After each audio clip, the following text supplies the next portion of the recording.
attaches the gasoline, the tank, fuel tank, and make sure this is actually on top so as not to overflow on the hose. And you'll have to remove it from the carburetor later on. The air filter is right here, so basically you have to remove that to detach it. And you'll see here the air filter. Now you'll have to remove this cartridge. It's a pin.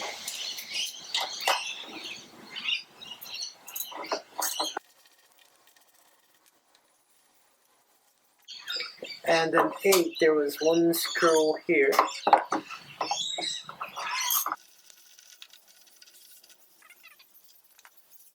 So there was a hose that connects to this one from the vacuum there to make the vacuum, and this is the carburetor. Most of the time this one gets clogged and needs cleaning in order for that to properly work again. That is actually connected to this point. So whenever you do the lever, okay, it moves back and forth. Okay. Basically, you'll see the limit switches here. When this one gets pressed and the lever is on the stop position, this is responsible for shutting down the ignition and shorting this terminal to the ground. That way, the spark plug won't fire. In order for that to work, this limit switch must be opened up to this point, like that. You can see the switch as I move the linkages gets pressed, isn't it? And then release. Okay. Now, when you do that, it is important that you monitor this one with a multimeter, or check with a multimeter whether it's shorting to ground when it is pressed, and release, and it's not this wire is not shorted to the ground when it is on the open run condition. Okay, so we'll dismantle this portion first. Make sure this lever is all the way up to this point. To remove this, you can hold on to this triangular valve and press this one a bit up.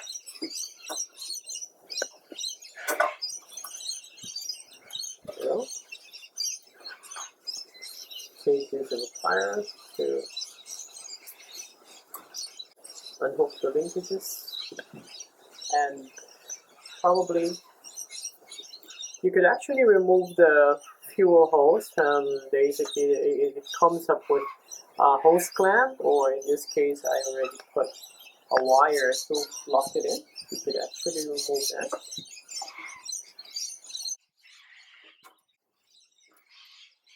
Then we have our carburetor.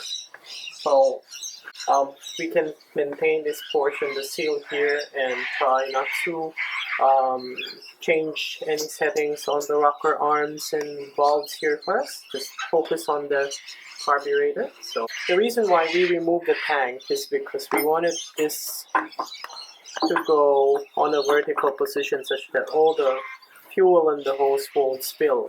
And remove it.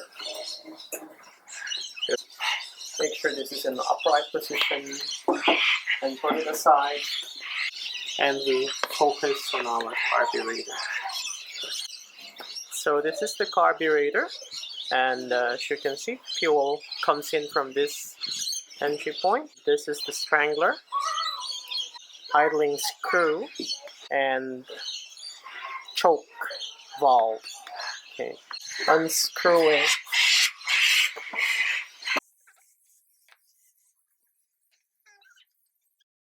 That's where the fuel is.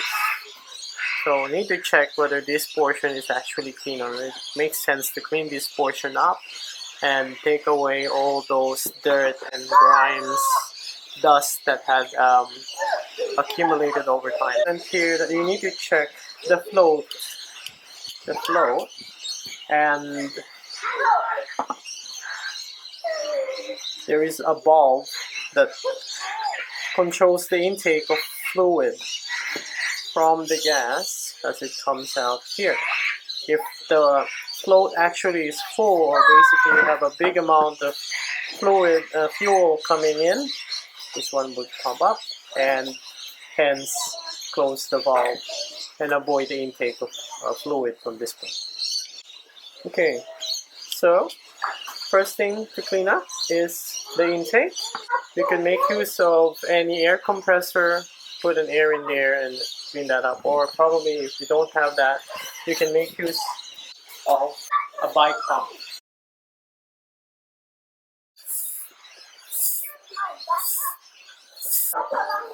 The passage from the fuel entry to that area valve, and make sure that valve there actually moves along with the flow. Okay. This is the main jet. So on the main jet, you have to check as well the jet which is inside. So you would need a screwdriver, a flathead.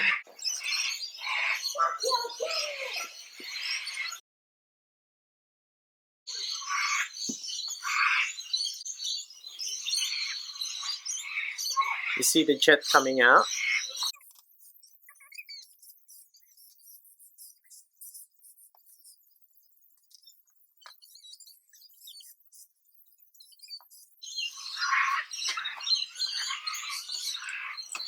There you go. So that's the main jet. And one thing to check here is basically if there is still fuel passing through this jet tool to clean that up and make sure that it sits okay. Now it also makes sense to, you can use a compressor to put the jet in and make the air come out.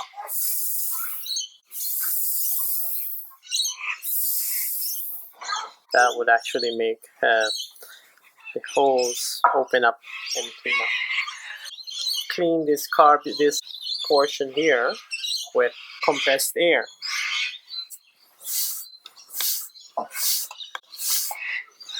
Yep.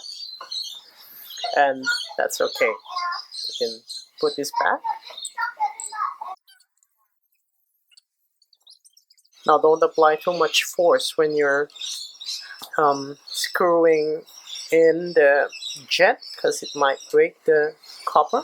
Now there was also some intake hose that is important on the carburetor. So in order to clean that up, you could actually get a carburetor cleaner and put something in there.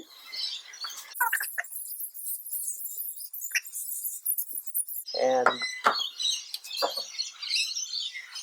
pretty much clear. Now, always remember that before you make adjustments on the idling, make sure you always remember the initial setting of the screw. And we're gonna put that thing back.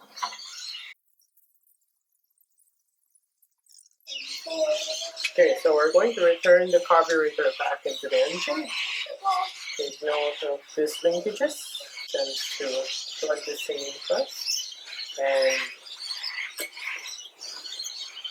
start there.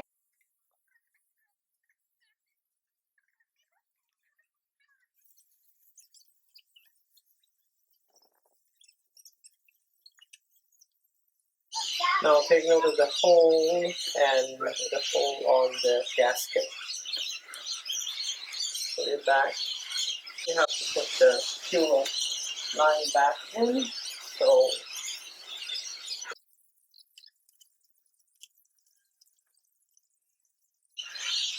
better use a hose clamp on this one, but in this case, just use a normal wire to lock it in place. Good.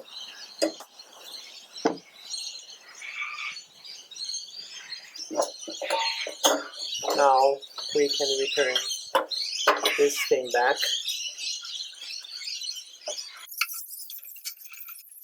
Good.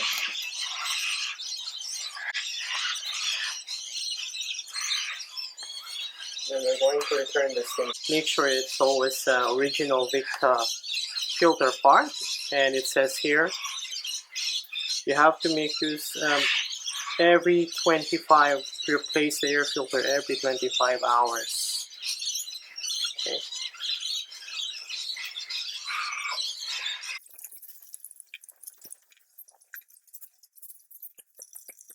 Okay. Now to assemble the filter back, make sure that this portion here touches the rubber seal, as it is important to make it no leak, and most of the air will actually pass through the filter. And we can now plug this back in. And this one. In order for internal combustion engines to work, you need a fuel mixed with the right air quantity and a spark in order for ignition, combustion to happen. So remove that, and we're going to inspect. So you can actually inspect the spark plug. Okay, we want a very nice brownish kind of ignition burn. Okay, this one, if it's too black, that means it's too rich, and if it's too white, then pretty much lean mixture.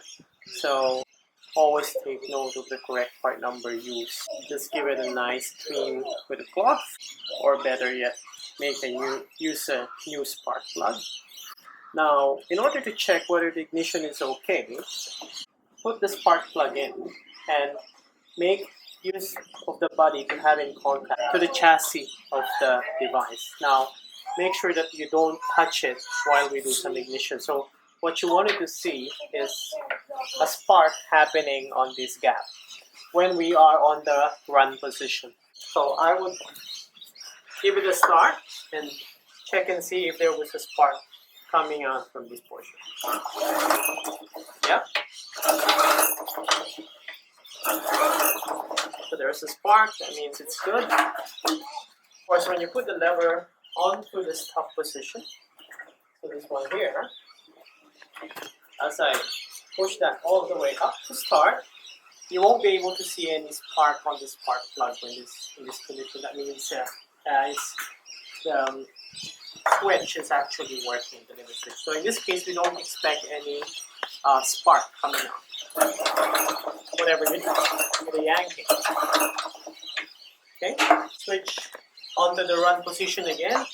We should have a spark here. Okay. That means our ignition coil is working and fine. Now I'm going to put this back.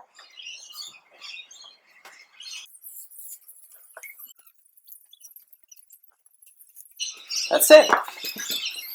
So we have cleaned the carburetors and we have checked the spark plug for ignition, and pretty much let's check if it's all working.